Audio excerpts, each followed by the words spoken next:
இந்த வீடியோவில் நம்ம என்ன பார்க்க போகிறோம் அப்படின்னா குற்றாலத்தில் குளிக்கலாமா வேண்டாமான்னு நிறைய பேர் கேட்டு இருந்தீங்க. ஸோ குற்றாலத்தில் வந்து குளிக்க அலௌடு தான், நம்மளும் வந்து குளிச்சுக்கலாம். இப்போ வந்துட்டு கிளைமேட் நல்லா இருக்குது. ஸோ இந்த டயத்தில் குளிக்க வரவங்க தாராளமாக குளிக்க வரலாம். கிளைமேட் மாறும்போது, அதாவது மழை பெய்கிற டைம் அந்த மாதிரி ரொம்ப மழை பெய்யுது அப்படின்னா டக்குன்னு வெளியே வந்துடுங்க, அதான் சேஃபு. ஏன்னா எந்த நேரம் தண்ணி கூடும் குறையும் தெரியாது. ஸோ வெயில் அடிக்கும் போதே போய் நல்லா குளிச்சுட்டு வெளியே வந்துக்கோங்க, அதான் சேஃபு.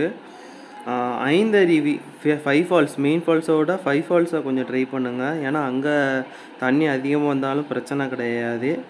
ஏன்னா அங்கே வந்துட்டு சேஃப்டிக்கு எல்லாமே கரெக்டாக இருக்கும். அது போக தண்ணி அதிகமாக வந்தாலும் நம்மளால் சமாளிக்க முடியும். ஸோ நம்ம இப்போ எங்கே போகிறோம் அப்படின்னா 5 ஃபால்ஸ் தான் போகிறோம். அதுதான் நீங்கள் இப்போ இந்த வீடியோவில் பார்த்துட்ருக்கீங்க. மெயின் ஃபால்ஸ்லேருந்து நேராக அந்த ரூட்டை பிடிச்சோன்னாலே 5 ஃபால்ஸ் வந்துடும். ஸோ வீடியோவை மறக்காமல் சப்ஸ்கிரைப் பண்ணுங்கள், கமெண்ட் பண்ணுங்கள், பெல் பட்டன் அமுக்குங்க.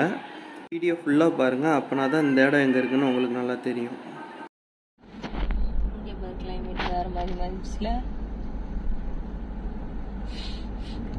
ஸோ இந்த இடத்த பார்த்தீங்க அப்படின்னா இந்த இடத்துல போட்டிங் போகலாம். இப்போ கொஞ்சம் தண்ணி இல்லை.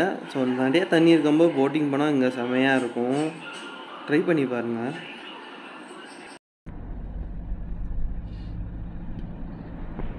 அதில் பாரு தெரியும், மேலே பாரு சூப்பராக இருக்கு. எப்போ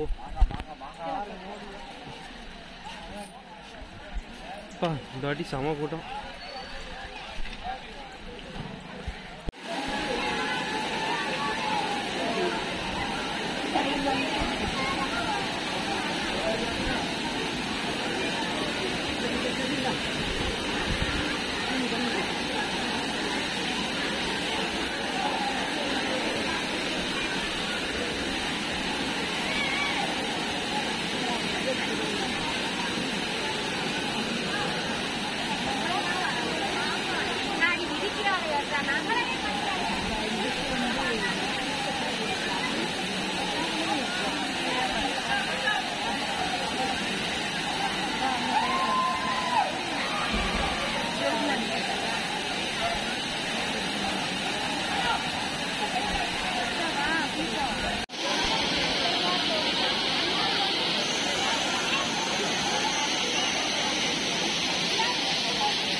குளிச்சுட்டு வெளியே வந்து நிற்கிறோம். கிளைமேட் மாதிரி மழை வந்துட்டு தர்ஷன் பொம்மை கேட்டான். ஸோ பொம்மை எடுக்க போகிறாங்க. மிளகா பஜ்ஜி கேட்டான். ஸோ இது என்னன்னு பார்க்க போகிறேன். இதுக்கு மிளகா பஜ்ஜி சாப்பிட்றதே தனி சுகம். செம்மையாக இருக்குல்ல கிளிப்பு.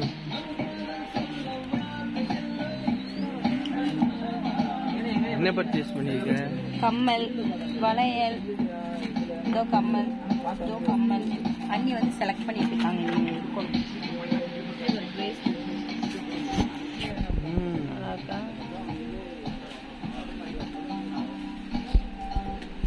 ஃபைனலி பர்ச்சேஸ் பண்ணிட்டு கிளம்பியாச்சு.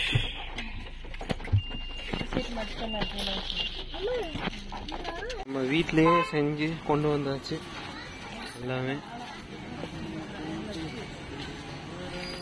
இது மெயின் ஃபால்ஸில் இருக்கிற பூங்கா. ஐந்தருவிலேருந்து நம்ம இப்போ புது குற்றாலத்துக்கு வந்தாச்சு. அந்த மாதிரி உள்ள சாப்பிடணும். வீடியோ பார்த்தீங்கன்னா தயிர் சாதம், காலிஃப்ளவர் பக்கோடா, அப்புறமா உருளைக்கிழங்கு. எப்படி இருக்கு? இதுதான் பூங்கா, செமையாக இருக்கும். நம்ம வந்து ஸ்விம்மிங் பூல் இங்கே தான் இருக்குது. ஸோ இதை பார்த்தீங்கன்னா செமையாக இருக்கும். பூங்காவில் இருக்குது, சூப்பராக இருக்கும். மழை வேறு பெய்யுது, தெரியுதா? குட்டியாக பெய்யுது. அங்கே தான் ஸ்விம்மிங் பூல் இருக்குது. அந்த ஓட்டோடையாக தெரியுதுன்னு நினைக்கிறேன். அங்கே தான் ஸ்விம்மிங் பூல் இருக்குது. வந்தீங்கன்னா ட்ரை பண்ணுங்கள். அது பக்கத்துலேயே இப்போ இதுவும் இருக்குது, கண்காட்சி மாதிரி. ஸோ கிளம்பலாம். தர்ஷன் ஹாய். ஹாய். ஹாய்.